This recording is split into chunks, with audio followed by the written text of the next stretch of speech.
여러분 반갑습니다. 사무엘상 말씀 묵상 시간입니다. 우리가 처음부터 끝까지 오직 주님의 말씀에 순종하며 우리 하나님께 영광 돌릴 수 있기를 간절히 소망합니다. 누구든 처음 시작은 매우 잘 할 수 있습니다. 하지만 그 일을 마지막까지 잘 마무리하는 사람은 매우 적습니다. 여러분, 이 시종일관이라는 말이 있죠. 처음부터 끝까지 일관성을 보이면서 신실하고 또 책임감 있게 그리고 성실하게 살아가는 것, 이거 매우 쉽지 않은 일입니다. 사회에서도 이런 사람들은 매우 칭찬받습니다. 우리 하나님께서 우리에게 원하시는 믿음은 반짝 믿음이 아닙니다. 처음 예수님을 만났을 때 그때 뜨거웠던 그것을 하나님께서는 최고의 믿음이다 라고 말하지 않습니다. 우리 하나님께서 원하시는 것은 처음 믿음이 뜨거웠다면 그 과정도 결과도 마지막까지 하나님 앞에서 이 울림이 있는 이 거룩한 신앙을 갖는 것입니다. 우리 하나님께서 지금도 기대하십니다. 너의 처음 믿음을 내가 지금도 보고 싶다. 너의 그 겸손한 마음을 지금도 보고 싶다. 여러분, 우리 삶 속에서 우리의 마음이 변질되지 않기를 바랍니다. 우리가 처음 가졌던 그 마음 변질되지 아니하고 오직 마지막 순간까지 하나님께 영광 돌릴 수 있기를 간절히 소망합니다. 아쉽게도 이 사울이라고 하는 사람이 처음에 정말 겸손하게 시작했습니다. 그는 스스로를 아이처럼 생각했습니다. 감히 이스라엘의 지도자가 될 수 없다고 생각하며 보따리 짐에 숨어 지냈던 사람입니다. 기껏 그가 하는 일은 집안에 낙이 찾으러 다니는 일들이었습니다. 여러분, 그런 그를 하나님께서 불러 세우시지 않았습니까? 그때 겸손하게 받아들이며 그는 그에게 맡겨진 사명들을 참 책임감 있게 신실하게 잘 감당했습니다. 그러나 그는 시간이 흐를수록 조금 더 독선적으로 그리고 교만해지고 그리고 아집과 교만에 빠지고 그리고 많은 사람들을 힘들게 하는 지혜롭지 못한 판단들을 계속해 나갑니다. 실수 연발입니다. 좋습니다. 여러분, 실수는 할 수 있습니다. 하지만 실수가 계속 이어진다고 한다면 그것은 단순한 실수가 아니라 그 사람의 본질이 그럴 수도 있습니다. 특별히 오늘 말씀은 이제 사울의 본질을 알 수 있는 대목입니다. 오늘과 내일에 걸쳐서 이 15장을 살필 텐데 이 15장도 매우 중요한 장입니다. 이 15장에서 이제 사울은 영적으로는 폐위가 됩니다. 우리가 어떻게 하나님 앞에 부름받아서 마지막 끝까지 하나님께 영광 돌리는 거룩한 말씀 사역자로 잘 살아갈 수 있을지 오늘 본문을 통해서 한번 교훈을 얻어볼 수 있기를 원합니다. 오늘 말씀 사무엘상 15장 1절에서 15절입니다. 1절에서 3절 읽어드립니다. 사무엘이 사울에게 이르되 여호와께서 나를 보내어 왕에게 기름을 부어 그의 백성 이스라엘 위에 왕으로 삼으셨은즉 이제 왕은 여호와의 말씀을 들으소서. 만군의 여호와께서 이같이 말씀하시기를 아말렉이 이스라엘에게 행한 일 곧 애굽에서 나올 때에 길에서 대적한 일로 내가 그들을 벌하노니 지금 가서 아말렉을 쳐서 그들의 모든 소유를 남기지 말고 진멸하되 남녀와 소아와 젖먹는 아이와 우양과 낙타와 나귀를 죽이라 하셨나이다 하니, 하나님의 명령이 사무엘을 통해서 사울에게 전달됩니다. 그것은 아말렉을 치는 것입니다. 아말렉을 치어야 할 이유는 뭐냐면 이 아말렉은 이스라엘 출애굽을 방해했던 자들이기 때문입니다. 하나님 나라 행진을 방해하는 자들, 그 대적자들을 하나님께서 용서하지 않습니다. 그래서 하나님께서는 진멸하라고 이야기합니다. 이 진멸하다 하는 건 하람, 여러분 이 하람에서 명사 헤렘이 옵니다. 이 헤렘이라고 하는 것은 봉헌물입니다. 진멸이라는 말도 있지만 봉헌물, 다시 말해서 모든 것을 진멸해서 하나님 앞에 드리는 이 전쟁을 바로 헤렘 전쟁이라고 합니다. 남녀, 소아, 그리고 젖먹는 아이, 우양, 낙타, 나귀, 잔인하다고 생각할 수 있습니다. 그런데 오늘날 이것을 문자적으로 적용하면 안 됩니다. 절대 안 됩니다. 그것이 아니라 하나님의 거룩한 전쟁, 이 헤렘 전쟁. 그래서 하나님의 거룩을 드러내는 아주 그 당시에 특수한 전쟁입니다. 여러분, 하나님께서 아말렉을 치라고 이제 이 사울에게 명령을 합니다. 그러면 이 사울은 이 헤렘 전쟁이 선포되었을 때는 정말 하나님께서 진지하게 말씀하신 거기 때문에 시종일관 진지하게 정말 흠 없이 이 사명을 완수해야만 합니다. 그러나 사울은 그렇게 하지 못합니다. 4절 이하를 보면 사울이 백성을 소집하고 그들을 들라임에서 세워보니 보병이 20만 명이요 유다 사람이 10,000명이라. 여러분, 사울의 군대가 좀 많아진 거 우리가 관찰할 수 있죠. 사울이 이전에 블레셋과 싸웠을 때 군사 600명이었습니다. 그가 이제는 20만 명 보병을 가지고 있었고, 그리고 유다 사람이 10,000명이나 되었다라고 합니다. 그 어마어마한 이제 군대의 발전이 있었습니다. 자, 그러면 이렇게 국방력이 좋아지고 이 말 자체는 왕의 권세가 좀 높아지고 그 권위가 이제 더 높아진다고 하는데, 그때일수록 더 해야 할 일은 무엇입니까? 하나님의 말씀에 순종하는 것입니다.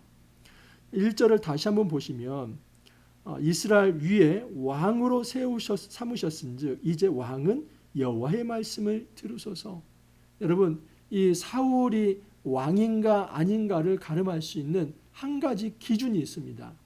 이 사울에 대한 어떤 왕의 표준을 좀 알 수 있는 그 기준이 있는데, 그 기준이 무엇이냐면 왕이 말씀에 순종하는가 순종하지 않는가입니다. 이제 시험 문제가 내려졌습니다.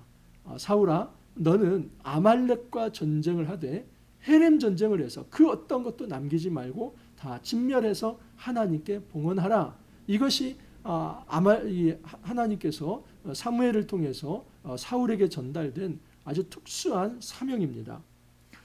사울은 이 일을 이제 수행해 갑니다. 그 과정에서 겐 사람에게 먼저 피신을 시킵니다. 사울이 겐 사람에게 이르되 아말렉 사람 중에서 떠나가라. 그들과 함께 너희를 멸하게 될까 하노라. 이스라엘 모든 자손이 애굽에서 올라올 때에 너희가 그들을 선대하였느니라. 이에 겐 사람이 아말렉 사람 중에서 떠나니라. 아말렉 사람과 같이 어울려 있었던 이 겐 족속을 떠나게 합니다. 왜냐하면 이들은 출애굽 과정에서 이스라엘 백성을 도와줬기 때문입니다.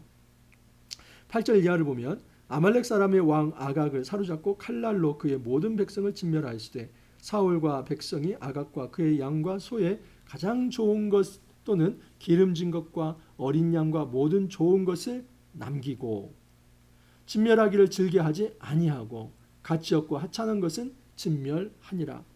여러분, 사울의 불순종이 나타납니다. 분명히 하나님께서는 아말렉을 쳐서 모든 소유를 남기지 말고 진멸하라고 했는데, 이 아각은 아말렉의 왕입니다. 일단 그를 살려놓았습니다. 그리고 이 아말렉 군이 소유하고 있었던 양, 소의 가장 좋은 것, 기름진 것, 어린 양과 모든 좋은 것은 다 남겼습니다. 여러분, 아무리 좋다 할지라도 그것은 하나님 앞에 드려진 것이기 때문에 진멸해야만 했습니다. 이것이 하나님의 명령입니다. 이 싸움에서 승리하느냐 승리하지 않느냐 이게 중요한 게 아니라 그 싸움을 하나님 말씀대로 하느냐 하지 않느냐, 이것이 중요합니다. 다시 한번 1절이 바로 그 기준입니다. 이스라엘 위에 왕으로 삼으셨은즉 이제 왕은 여호와의 말씀을 들으소서. 이것을 사울은 죽는 날까지 기억해야만 합니다. 이방의 왕들은 자기의 힘을 가지고 그 절대 군주의 어떤 권세를 이제 나타내지만 이스라엘 왕만큼은 왕 위에 또 다른 하나님이 왕으로 계시며 그 진정한 왕이신 하나님의 말씀의 통치를 받아야만 이 땅에서 대리통치자로서의 왕이 의미가 있다. 여러분, 이 말씀을 정말 기억해야만 합니다. 근데 사울은 이거 기억하지 않습니다. 이런 현상을 뭐라고 요약할 수 있습니까? 이게 바로 교만입니다. 이제 보병 20만이 되고 유다 군인 1만이 되고 600명에서 얼마나 많은 성장을 했습니까? 아마 그가 거할 집도 좀 더 화려해졌을 것이고 그 수종 드는 사람들도 많았을 것이며 그의 말 한마디면 모든 사람들이 이쪽 저쪽으로 다 움직였을 것입니다. 그런 걸 보면서 내가 이 정도로 힘이 있구나, 권세가 있구나. 결국 그 권세에 취해서 여러분, 하나님 말씀을 듣지 않고 자기가 독단적으로 결정을 합니다. 어디 하나님께서 이걸 남겨놓으라고 했습니까? 다 진멸하라고 하면 진멸해야 하는데 자기가 임의로 생각해서 이 좋은 것은 남겨도 좋다 하고 남겨놓은 것입니다. 여호와의 말씀이 사무엘에게 임하니라. 우리 하나님께서 사울에게 말씀하시지 않고 사무엘에게 임합니다. 그러면서 이제 사울 왕을 하나님께서 패하겠다는 엄중한 말씀을 하십니다. 내가 사울을 왕으로 세운 것을 후회하노니 그가 돌이켜서 나를 따르지 아니하며 내 명령을 행하지 아니하였음이라 하신지라. 사무엘이 근심하여 온 밤을 여호와께 부르짖으니라. 우리 하나님께서 사무엘에게 얘기합니다. 내가 사울 선택한 것을 후회한다. 여러분, 이 후회한다는 말이 나함입니다. 돌이킨다는 말입니다. 근데 우리가 생각할 때 이 후회한다는 것을 인간적 후회로 생각할 수 있습니다. 여기서는 우리 인간이 알아들을 수 있는 언어, 이것을 신인 동영론적 표현이다라고 얘기를 합니다. 어린아이도 알아들을 만한 그런 언어. 그래서 하나님께서는 우리가 잘 알아듣도록 하기 위해서 돌이킨다는 그런 표현을 하신 겁니다. 여러분, 하나님의 판단과 하나님의 주권에는 어떤 실수도 없다는 거 우리는 인정해야만 합니다. 근데 어찌하든 하나님께서는 인간의 불순종에 대해서도 자유롭게 절대적으로 하나님의 자유에 따라서 판단할 수 있다는 겁니다. 사울이 불순종할 때 하나님은 그의 자유에 따라서 내가 그도 버리겠다. 내가 그에게서 이제 내 얼굴을 돌이키겠다. 만약에 그런 자유가 하나님께 없다면 하나님이 아니시죠? 여러분, 우리 하나님께서 사울의 잘못을 보고 돌이키겠다고 말을 합니다. 우리는 때로는 안심탕을 많이 먹을 때가 있습니다. 내가 예수를 믿었기 때문에 나는 이제 내 구원은 따놓은 당상이다 라고 생각을 합니다. 물론 이것은 하나님만 하실 수 있는 말씀입니다. 하나님께서 한번 택하신 자, 영원히 택하신 자, 그는 어떤 사단도 뺏어갈 수 없죠. 어떤 기근이나 칼도 끊어낼 수 없죠. 하나님의 사랑으로부터. 하지만 우리는 하나님이 아니지 않습니까? 어떻게 그 하나님의 기쁜 속을 다할 수 있고 하나님의 그 작정과 예정을 우리가 어떻게 다할 수 있으며 또 하나님의 어떤 이 주권을 어떻게 내가 판단할 수 있습니까? 심지어 나의 구원과 옆 사람의 구원까지도 그것은 함부로 우리가 판단할 수 있는 것이 아닙니다. 그러면 인간이 할 수 있는 언어는 뭐냐면 그때 하나님 앞에 매 순간 말씀에 순종하는 자세, 이 겸손한 자세가 필요한 것이지 내가 하나님의 유치에서 마치 심판장처럼 나는 이제 구원받은 자야 그렇게 함부로 자기가 자기를 이제 정하면서 그런 어떤 자신감으로 오히려 더 죄를 짓고 다닌다면 여러분 그것이 진정한 신앙이라고 말할 수 있습니까? 아닙니다. 우리 안심탕 먹어서는 안 됩니다. 하나님께서는 그 안심탕 다 괴어내게 합니다. 너희들이 정말 나를 믿는다고 하지만 제대로 믿지 않는다면 내가 너희들에게서 얼굴을 돌이킬 것이다. 여러분, 이 무서운 엄중한 말씀을 우리가 기억해야만 합니다. 사울이 갈멜에 이르러 자기를 위하여 기념비를 세우고, 여러분 이때 이 순간 사울은 뭘 하냐면 갈멜에 이르러서 자기를 위해서 기념비를 세웁니다. 어줍지 않게 이제 아말렉과의 전투에서 이겼다는 겁니다. 이 승리의 기념비를 세웁니다. 여러분, 이 전투가 누구의 전투입니까? 하나님의 전투이고 하나님께서 승리를 주신 건데 하나님께 제단을 쌓아야지 왜 자기 이름을 높입니까? 어떤 업적을 쌓아놓고 그것을 자기가 했다고 하면서 자기의 이름을 높이는 거, 이것은 여러분 패망의 길입니다. 지금 이 사울이 이 패망의 길에 접어들고 있습니다. 13절을 보면 사무엘이 사울에게 이른즉 사울이 그에게 이르되 원하건대 당신은 여호와께 복을 받으소서 내가 여호와의 명령을 행하였나이다. 아주 그냥 마른 번지르에게 잘합니다. 사무엘을 맞아들입니다. 그러나 사무엘이 정색하며 얘기합니다. 사무엘이 이르되 그러면 내 귀에 들려오는 이 양의 소리와 내게 들리는 소의 소리는 어찌 됨이니까? 나에게 그렇게 반가운 목소리로 인사를 하는데, 그리고 내가 여호와의 명령을 다 행했다고 말을 하는데, 그러면 내 귀에 들려오는 저 생축의 소리는 뭡니까? 물어봅니다. 그러자 사울이 이렇게 대답합니다. 사울이 이르되 그것은 무리가 아말렉 사람에게서 끌어온 것인데 백성이 당신의 하나님 여호와께서 제사하여 양들과 소들 중에서 가장 좋은 것을 남김이요 그 외의 것은 우리가 진멸하였나이다. 좋은 것을 남긴 것입니다. 근데 그것은 내가 가지려고 한 것이 아니라 하나님께 제사 드리기 위한 것입니다. 말도 안 되는 것입니다. 하나님께서 그런 제사 받지 않습니다. 내일 본문에 하나님께서 그런 말씀을 하십니다.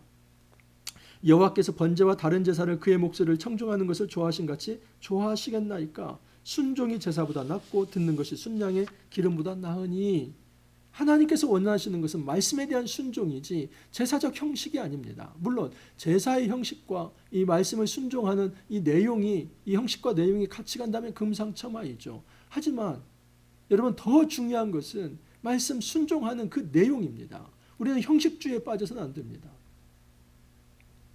사울은 그럴듯한 명분을 내세워서 자기의 탐욕을 포장하고 있습니다. 사실은 그 좋은 것 자기가 가지고 싶은 것입니다.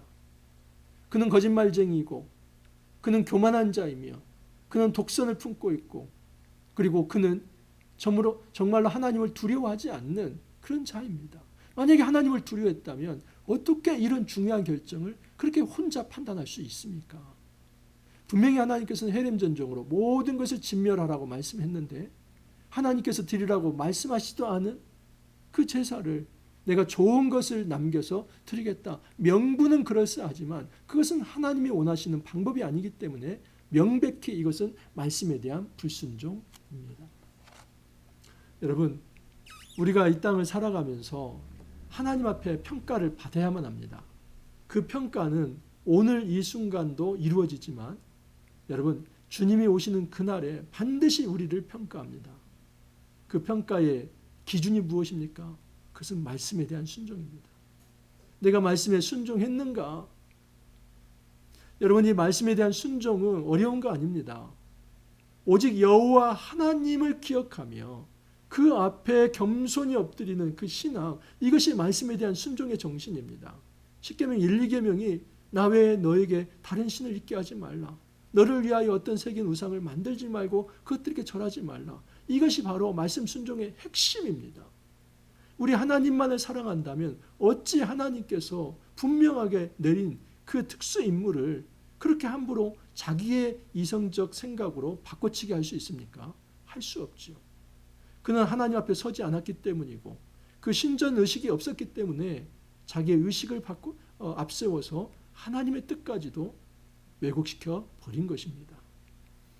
여러분, 우리가 이 땅을 살아가면서 하나님의 이 판단, 하나님의 이 심판을 정말 기억하면서 말씀 순종하기를 원합니다. 왕의 자격, 그 조건은 말씀 순종입니다. 하나님께서 우리를 대리통치자로 세워주셨는데 말씀 순종함으로써 이 사역을 지금 처음 시작한 이대로 이제 마지막 끝까지 주님이 원하시는 그 수준으로 우리가 잘 우리에게 맡겨진 업무를 완수할 수 있기를 간절히 소망합니다. 이렇게 기도합니다. 주님 감사합니다. 저희들에게 귀한 말씀 주시고 그 말씀에 순종할 수 있는 길을 열어주시니 감사합니다. 이 땅을 저희들 힘으로 살아갈 수 없습니다. 순간순간 주님께서 말씀하여 주셔서 저희들을 좋은 길로, 바른 길로, 선한 길로 인도하여 주옵소서. 늘 하나님 앞에 서 있게 해주시고 겸손한 영을 저희들에게 허락하여 주셔서 하나님께서 맡겨주신 그 사명을 말씀에 순종하면서 잘 이뤄갈 수 있게 하여 주옵소서. 오늘 하루도 주님께 부탁하옵고 예수님 이름으로 기도하옵나이다. 아멘. 여러분, 하나님의 은혜 가운데서 이제 5월 한 달을 잘 지냈습니다. 내일은 이제 6월 달이고 또 내일은 특별히 지방선거가 있습니다. 모두 다 선거에 참여하시길 바라고 내일 6월 첫날 또 찾아뵙도록 하겠습니다. 감사합니다.